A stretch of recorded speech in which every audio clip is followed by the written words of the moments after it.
오늘 우리에게 주시는 하나님의 말씀은 로마서 7장 14절부터 25절이지만은 23절 한 절 말씀을 먼저 본문으로 정해서 말씀을 드리고자 합니다. 7장 14절로 25절 중에서 23절 한 절 말씀을 봉독해 올립니다. 내 지체 속에서 한 다른 법이 내 마음의 법과 싸워 내 지체 속에 있는 죄의 법으로 나를 사로잡는 것을 보는도다. 그동안은 창세기 1장 첫째 날부터 일곱째 날에 대한 말씀을 전하면서 저의 미흡한 점이 많이 있지만은 성령께서 각자에게 주시는 지혜와 계시의 영으로 충만하게 채워주시리라 믿습니다. 오늘부터는 로마서에 대한 말씀을 전하고자 합니다. 로마서는 16장밖에 되지 않는 짧은 책이라 할 수 있습니다. 그러나 성경 신구약을 합쳐서 가장 사랑받는 책이 아닌가 이렇게 또 생각을 합니다. 저 개인적으로는 오늘 이 본문을 읽다가 죄의 법을 깨닫고 내가 깨달은 한 법이라고 하는 명제로 깊은 말씀의 맛을 보게 되었습니다. 자, 복음의 핵심과 같은 로마서의 말씀을 전하고자 합니다.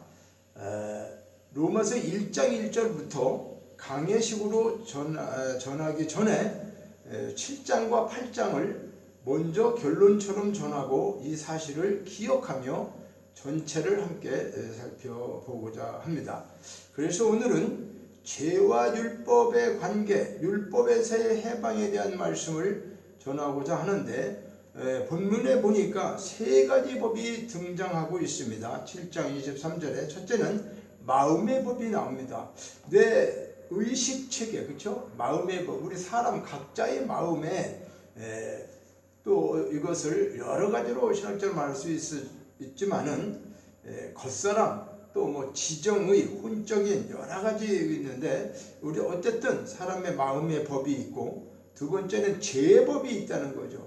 선악의 율법의 체계에서 세상적이고 정욕적인 마귀적인 이런 모든 것들이 죄의 법에서 이루어지고 있다. 세 번째는 하나님의 법. 하나님의 법은 뭐죠? 생명의 성령의 법입니다. 생명의 성령의 법. 자, 모든 사람은 법이라고 하는 테두리 안에서 살고 있습니다. 하나님이 없다라고 하는 사람도 하나님 없다라는 법을 안 믿는 법을 지키는 거죠. 그 나름대로 그렇죠?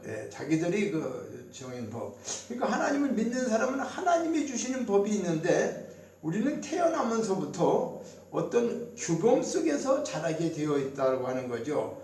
그러니까 우리가 평생 뭐를 하라 또는 하지 마라 이런 말을 듣고 자라기도 하고 살아오는 거죠.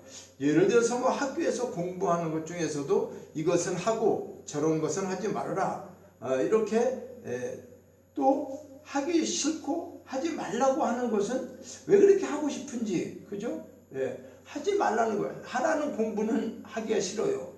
그리고 놀으면 안 되는데도 뭐 다른 데서 놀고 그런 거. 그러니까 이런 것들이 왜 그러냐. 이것이 인간이라고 하는 것인데, 자, 우리는 또 한 가지 사실을 배우며 자라는데 옳다, 틀리다. 그런 것들. 그러니까 선악을 구분하고 나누자면 옳지만 또 옳은 것을 알지만 할 수 없어요. 또 저건 하면 안 되는 거야. 틀리는 거야. 그런데 그것도 어떻게 해요? 고칠 능력이 없다는 거예요. 그러니까 틀린 것도 고칠 수가 없어요, 우리가. 그러니까 우리는 옳게 향하기 위해서 참 애를 쓰고 여러모로 고생도 합니다. 틀리지 않게 하기 위하여 얼마나 스트레스를 또 받고 사는지도 모릅니다.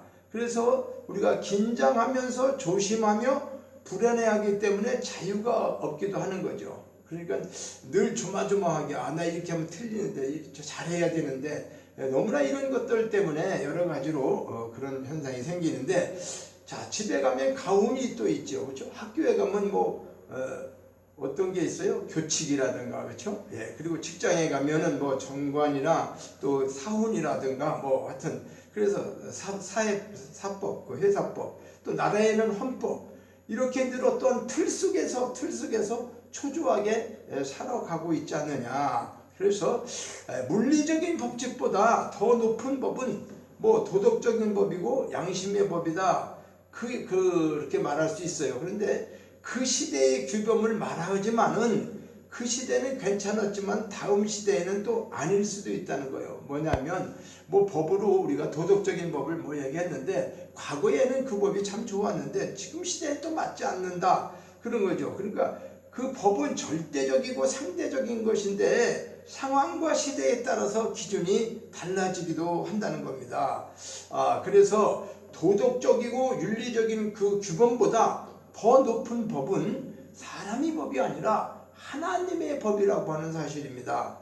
자, 이 법을 성경은 율법이라고 표현하는데 지상에 존재하는 모든 법들은 하나님의 법에서 기초해서 만들어졌다고 하는 거죠. 어떤 한 인간이 만들어낸 게 아니라 하나님의 법을 그들이 그걸 기초해서 응용해서 만드는 그런 거죠. 그러니까 인간에게 최초로 주신 시내산에서 모세에게 주신 계명, 그 돌판에 새겨져 있는 10계명을 주셨고 인간은 하나님의 법이 어떤 것인가를 그때부터 알게 되었다. 자, 법이 있기 전에는 죄가 성립되지 않죠. 무슨 말입니까? 살인하지 말라는 법이 있기 때문에 살인이 죄가 되는 거죠. 동물이나 다른 동물을 죽이는, 동물이 다른 동물을 죽이는 것을 죄라고 하나요? 아니, 호랑이가 무슨 저런 토끼를 잡아먹으면 그걸 죄라고 하느냐 그 말입니다. 아니죠. 동물의 세계에서는 죽이는 것이 죄라고 규정하지 않기 때문이다 겁니다. 자, 하나님의 법은 완전한 법이고 거룩하고 순결하고 부족함이 없습니다. 자, 하나님의 법은 또한 영원하십니다. 성경을 통해서 우리에게 주신 것인데 문제는 그 인간은 거룩한 하나님의 법을 어떻게 해요? 지킬 수 없다는 것입니다. 그러니까 하나님의 법을 누가 지킬 수 있느냐 그거죠. 하나님이 지킬 수 있죠. 그리고 죄 없는 사람이 지킬 수 있는데 그런데 모든 사람이 죄를 범하였기 때문에 지킬 수가 없다는 것이죠. 로마서 3장 10절에서 말하는 것처럼 자, 죄인이기 때문에 그냥 죄를 짓게 되는 거예요. 죄를 져서 죄인이 아니라 죄인이기 때문에 죄를 짓는다는 겁니다. 자, 하나님의 율법을 지키기 위해서 평생 산 사람들이 있는데 성경에서 이야기는 바리새인들. 자, 그들은 뭐 머리 모양도 좀 다른 사람보다 옷차림이라든가 모든 것이 다른데 하루 종일 뭐 말씀을 이루고 말씀대로 살려고 하는 사람들이었죠. 그러니까 어떻게 하면 하나님의 율법을 어기지 않고 평생 순결하고 깨끗하게 살 수 있을까? 이것을 위하여 헌신한 사람들입니다. 그런데 예수님께서 그들을 향해서 이렇게 말씀하셨어요. 간음하지 않아도 여자를 보고 음욕을 품는 자마다 간음한 자다. 살인하지 않아도 형제를 미워하는 것이 이미 살인한 것이다. 자, 이런 죄의 법, 이런 죄를 지을 수밖에 없는 법칙과 같은 것인데 누가 이 율법을 지키고 아무리 애를 써도 정말로 힘쓰고 애쓰지만은 그 법 지킬 수가 없어요. 그래서 많은 사람들이 좌절하고 절망하고 또 위선자가 될 수밖에 없는데 율법이 그러면 잘못된 것이냐? 아니죠. 율법은 선하고 완전하고 의로우며 순결하고 거룩한 하나님이 주신 법이었어요. 영원한 것이었어요. 문제는 우리가 그 율법을 지킬 수 없는 죄인이라는 존재라는 것이죠. 여러분, 누가 이 율법에서 벗어날 수가 있겠습니까? 그런데요, 놀라지 마시고 두려워하지 마시고 우리는 이 율법을 지킬 수 있다는 거예요. 무슨 말인가? 말도 안 되는데 아까는 또 못 지킨다고 해놓고 지금 무슨 얘기인가? 자, 어떻게 지킬 수 있느냐? 이 율법을 이미 지키신 분이 계시는데 하나님이신 예수 그리스도라고 하는 분입니다. 그래서 그분은 율법의 마침이고 완성이며 완벽하게 지키신 분이에요. 그 예수 그리스도를 믿을 때, 그리스도 안에 있을 때 그분의 은혜로 기적이 일어나는 것처럼 우리를 구원하시는데 예수 그리스도를 믿으면 죄로부터, 이런 모든 죄로부터 해방과 자유를 얻게 되는 것이니까 내가 지킨 게 아니죠. 지켜진 거죠. 예수 그리스도를 통해서. 자, 그러니까 우리가 해결할 수 없었던 율법으로부터 자유를 얻고 구원을 얻게 되는 것을 복음이라고 말하고 있어요. 자, 그 해답이 그리스도 예수 안에 있는 자 결코 정죄, 죄를 정하지 않겠다. 로마서 8장 1절과 2절에 그리고 그리스도 예수 안에 있는 자는 생명의 성령의 법이 죄와 사망의 법에서 해방받았다. 자, 이 사실을 믿는 믿음 또한 하나님께서 우리에게 주시는 은혜라고 하는 것인데 우리는 이 믿음 안에 있는가 우리 자신을 시험하고 확증하는 것이 가장 귀한 일이라고 하는 거죠. 그래서 예수 그리스도께서 내 안에 계신 것, 창세기 첫째 날 이거를 스스로 알지 못하면 너희는 버림받은 자니라. 고린도후서 13장 5절. 그러면 이것을 어떻게 알 수 있는가? 우리가 새 생명이 들어오면 예를 들자면 여자가 임신을 했으면 그렇죠? 잉태하면 자기 속에 생명이 있다는 것을 알게 되겠죠. 또 임산부가 해산이 가까워오면 일적으로도 배가 부르게 되고 그것을 통해서 다른 사람들도 저분이 임신을 했구나 이렇게 인식하게 되는 것처럼 내가 노력해서 성화되는 것이 아니라 중요한 것은 임신이 되었는가인데 첫째 날 그 빛이 들어와서 어둠을 알게 되면 내 의식체계 세상적이고 정욕적이고 마귀적인 어떤 이런 것들의 그 율법에서 벗어나는 것 복음을 알게 된다는 거죠. 이때가 각자의 태초가 되며 성경은 그것을 회개라고 한다. 그러니까 이 말이 뭡니까? 태초에 천지를 창조하셨다. 그 태초에 대한 우주 만물의 태초가 있고 우리 각자의 태초가 있다는 거죠. 각자의 태초는 복음을 깨닫게 될 때 태초가 되고 또 복음을 깨닫는 것이 성경에서 이야기하는 회개다 그 말이에요. 그전에는 복음을 깨닫지 못할 때는 내 방법대로 살았고 내 의식체계로 살았죠.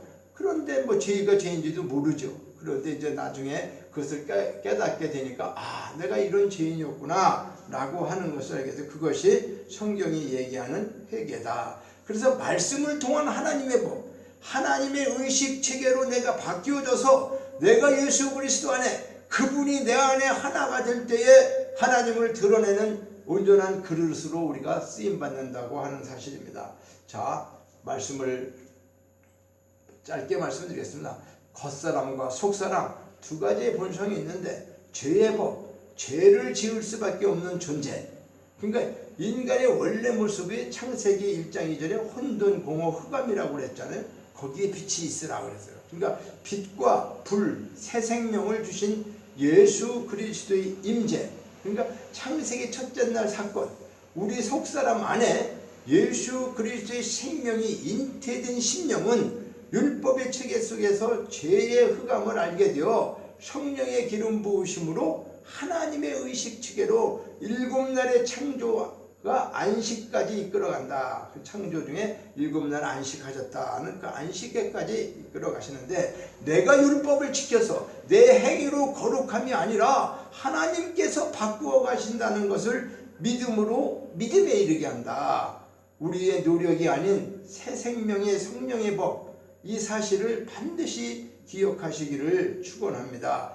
다음 시간에는 인간의 두 본성 그리고 이제 로마서를 통해서 1장 1절로부터 계속 강해적인 말씀을 통해서 말씀을 전하고자 합니다. 오늘 이렇게 서도와 같은 말씀을 드립니다.